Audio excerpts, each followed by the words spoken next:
For my project, I decided to do Ansel Adams. He was born on February 20th, 1902 in San Francisco and died on April 22nd, 1984 at age 82. He is an American landscape photographer who is known for his black and white images in the West. He is also known as a conservationist, which is someone who seeks to protect the natural resources.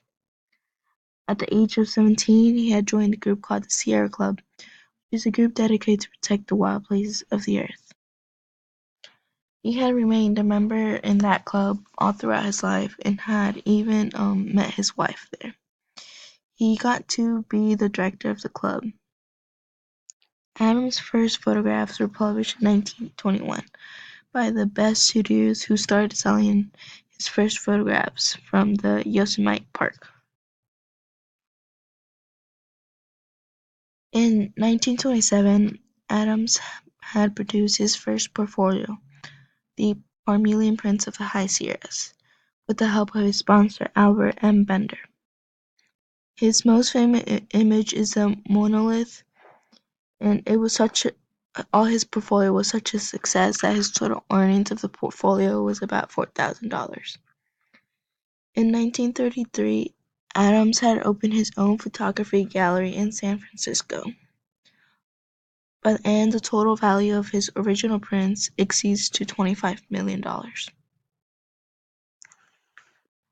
For my first picture, I chose the half dome, and this photograph was taken in 1938 in the Yosemite National Park, and it's currently in the Indianapolis Museum of Art. I think this is a very beautiful photograph, depicting many aspects of the nature, including the trees and mountains and the snow and the lake. I like how you can see like depth of it and the reflections that's coming off from the lake.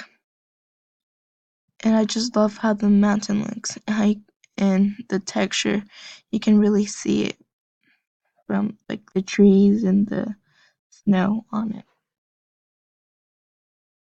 My second image is called the Cathedral Peak and Lake. This was taken in 1960, also in the Yosemite National Park. This picture is probably one of my favorite photographs, and this image also depicts depth and the reflection that's from the lake. My favorite part is how the mountain looks. It looks very beautiful and looks very high and steep. The clouds also have like a nice touch to it.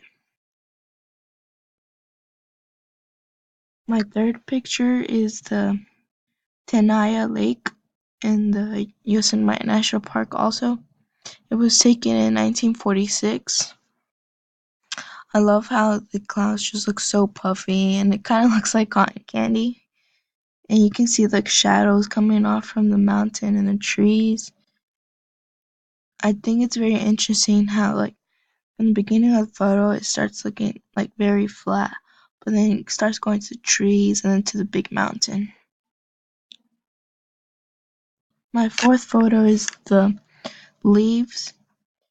This was taken in 1948. I really like how the middle leaf, the lighter green, is mainly being focused on. It just really catches your attention. You can see like the texture of the leaves, and you can see like the curved lines. It's like kind of like triangular shape of the leaves.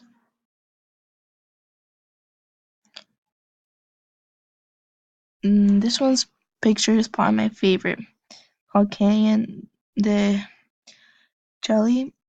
This photograph is really nice. It's different and unique, I think. And the black and white just makes it look like to have like a different aspect. I like how you can see like the different layers of the canyon, and you can see like the curved lines it gives. It really depicts the rule of composition of depth. 。 . 。 . . . . . . . . . . . . . . . . . . . . . . . . . . . . . . . . . . . . . . . . . . . . . . . . . . . . . .